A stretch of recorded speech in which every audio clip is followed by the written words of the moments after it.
In Slay the Spire, there are several ways for each character to build a deck that goes infinite, meaning the deck will be shuffled through several times without ending your turn until the bad guy, usually a boss or an elite, is defeated.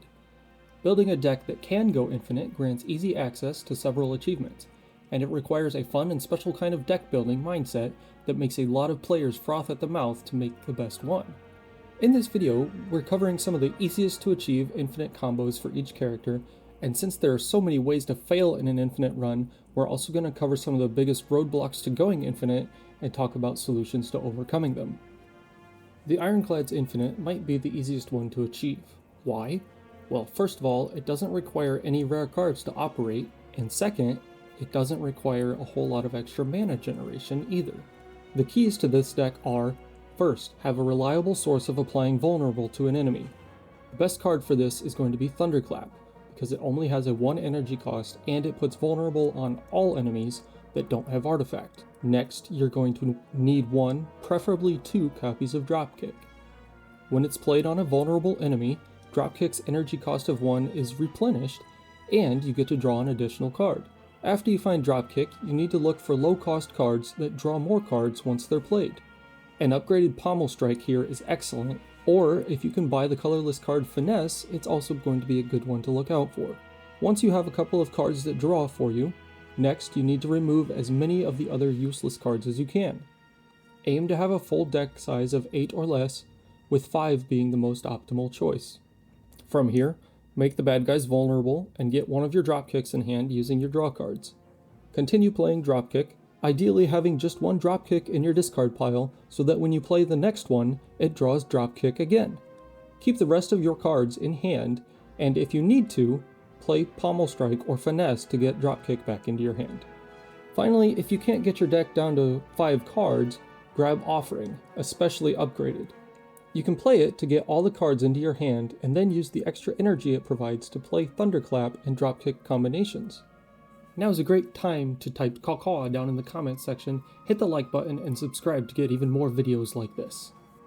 The Silence Infinite strategy is built around the discard mechanic, and using cheap cards like Shiv for damage. There are several great draw discard cards available that are useful in almost every deck.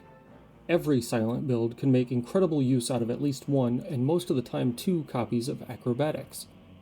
Cycling through your deck to find the card you need for only 1 energy makes it one of the most useful common cards in the game. Synergizing with Acrobatics are 2 cards that aren't played directly but activate their abilities only once discarded during your turn, and you're going to want a copy of each. Tactician will effectively make the cost of playing Acrobatics 0, and if you can get it upgraded, you'll get an additional energy to play around with too, which is going to help solve your problem of running through a limited amount of energy. Next, you want to find Reflex, to help get more cards out of the draw pile so you can cycle through the few cards that you need. Next, grab 1 or 2 copies of Blade Dance, and if you want to have some crazy high hits, get a Finisher. Calculated Gamble is a great one to have in addition to Acrobatics, just in case you can't slim the deck down far enough. It will let you discard your entire hand and redraw. Couple that with your Reflex and Tactician, and you're still going to be able to cycle through your deck to get the cards that you need. Now that you've thinned down your deck and you've got all the cards you need, what happens next? Play Blade Dance whenever you have one available to whittle down the enemy health. Next, as it's available, play Acrobatics to draw more cards, and discard Tactician to keep your energy up. This is going to ideally draw more Blade Dances for you to get more Shivs into play. Play another Acrobatics and discard Reflex to pull your necessary cards back into your hand, rinse and repeat. Once you've played a good number of Shivs, play a Finisher to deal a huge amount of damage all at once. With this infinite, you can cycle the deck endlessly, even if you're up against a Nemesis on an intangible turn. 2 different fights are going to give you problems and have a big potential to end your run. First up is the Shapes. Thorns is going to drop your health way too low to be comfortable if you have to hit several of them multiple times. An easy way to get some block that won't clog up your deck too much includes things like Shrug It Off, or you could even grab an upgraded Rage to use while you take out the other shapes, giving you some block to mitigate the thorns coming after you. The big fight that's going to stop any infinite deck in its tracks is the Time Slug.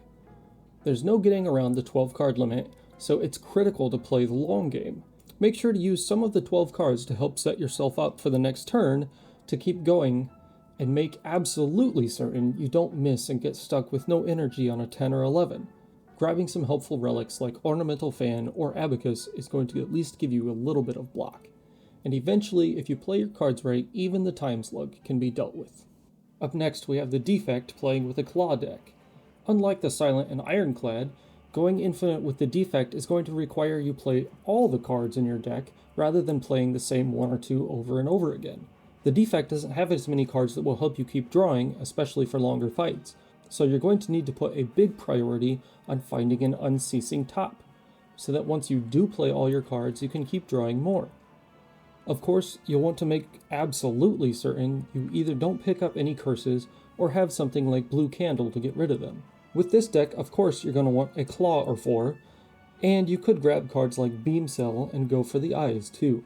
Reprogram will help you gain some strength to scale the deck further, and if you can get an all for one, you'll be able to, of course, put all your claws back for another go. Reprogram and all for one aren't essential to make the deck work correctly, but they are really useful early on in a run to help with scaling and make longer turns work better before you've got everything you need to go fully infinite. Seek and an upgraded Double Energy are really useful if you can draw them early enough in the turn, and if you have enough claws or all for ones to finish the fight before you have to shuffle the deck, a turbo or two will help to make sure if you draw those pesky non-zero cost cards, you'll have plenty of energy to play them.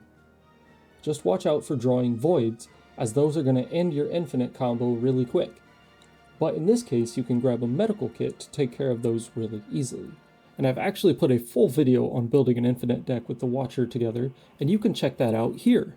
In the meantime, leave a comment down below on what kind of deck builds you'd like to see next, and make sure to like and subscribe for more. I'll see you all soon.